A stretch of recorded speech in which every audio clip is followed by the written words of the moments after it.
Assalamualaikum warahmatullahi wabarakatuh.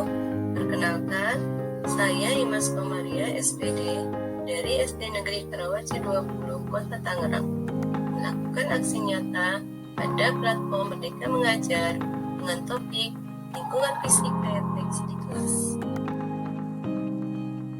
Sekolah adalah sebuah gerakan dalam upaya menumbuhkan budi pekerti siswa yang bertujuan agar siswa memiliki budaya membaca dan menulis sehingga tercipta pembelajaran sepanjang hayat.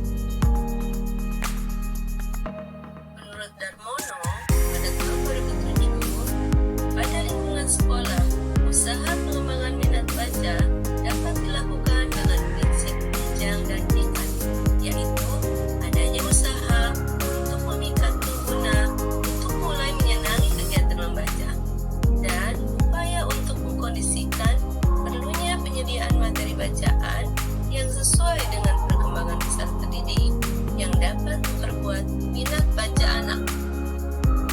Definisi lingkungan KYT menurut Kadlik and Leslar pada tahun 2003, lingkungan KYT dimaknai sebagai lingkungan di mana anak-anak berinteraksi dengan berbagai bentuk bahan cetak, termasuk tanda-tanda, sudut belajar yang berlabel, cerita dinding, display kata, mural berlabel, papan buletin, grafik dan diagram, puisi, serta berbagai bahan cetak lain.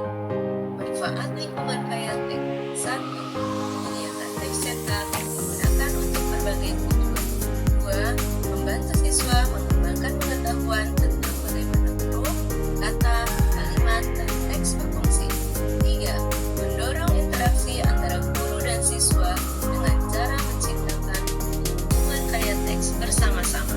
Lingkungan sekolah yang bisa dimanfaatkan untuk penguatan literasi diantaranya ruang kelas, perpustakaan, kantin, gerbang sekolah, lorong sekolah, taman, kebun, dan lainnya. Penataan ruang kelas dapat dilakukan dengan cara 1. Melibatkan salah satu sudut kelas menjadi sudut baca kelas. 2. Menyediakan papan display untuk memajang hasil karya siswa. 3. Membuat papan buletin untuk berbagai informasi. 4. Menata kelas dengan membuat pohon. Sudut baca berfungsi untuk mendukung siswa menjadi literat. Untuk itu, perlu ditata dengan baik agar siswa minat membaca. Siswa juga diajak untuk bertukar koleksi buku yang dimilikinya dengan siswa lain. Sekolah dapat berkolaborasi dengan sekolah tetangga untuk bertukar koleksi buku dan juga dapat berkolaborasi dengan komunitas untuk menambah koleksi bukunya. Pada papan display, pastikan papan diperbarui dalam periode tertentu. Murid juga dapat belajar dari hasil karya teman lain. Pada papan buletin, untuk fase A dapat diisi dengan kosakata baru minggu ini, daftar nama anggota kelas, poster abjad, dan hal lain yang dapat membantu murid mengenal abjad dan angka.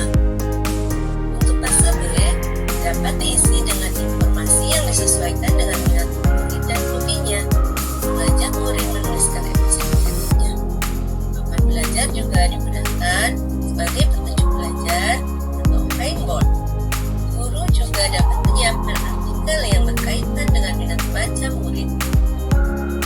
Pohon buku berisi daftar buku yang dibaca murid dan guru. Pada fase A dapat diisi dengan buku-buku yang dibacakan guru.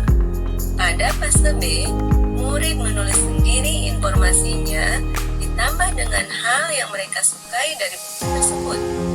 Pada fase C, murid dapat juga menuliskan hal yang mereka sukai dari buku yang sudah mereka baca.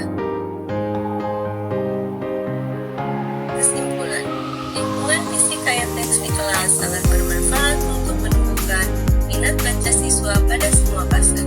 Jika lingkungan tersebut dimanfaatkan oleh guru dan siswa, lingkungan fisika teks di kelas menjadikan suasana di kelas berlama-lama membaca dan belajar dari berbagai sumber yang ada.